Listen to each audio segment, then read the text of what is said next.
ညာရှိသူဟုခေါ်သိနာလဲအုံနောက်မြင်မှာထူးချွန်ညာဆိုရိုးစကားရှိခဲ့တာ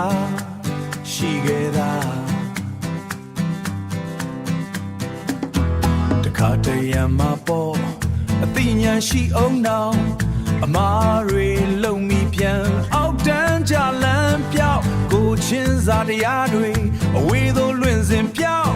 မလေးစားတတ်ကြတာခေတ်ကြီးကရောက်လို့လား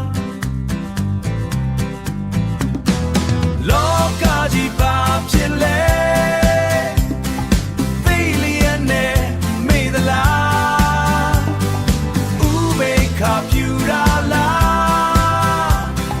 ပြကြသွားဒါလားကွယ်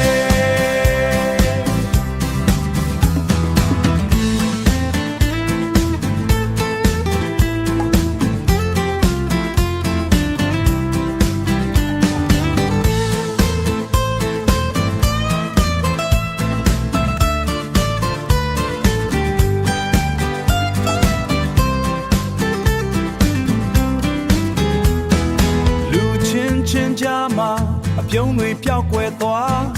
ဉာဏ်ကြီးရှင်ဆိုသူများအမှားတွေထပ်ခါမှာကိုတရှေရန်တင်မြင်သမျှအကုန်ဝါနားလေဖို့ခက်လာတဲ့လူဆိုတဲ့အမျိုးအစားတွေလောကကြီးပါဖြစ်လဲသိလျက်နဲ့မေ့သလားပြူတာလားပြကြသွားဒါလားကွယ်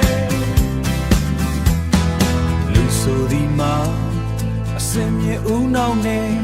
အမားတွေလုံနေကြသူများပေါ့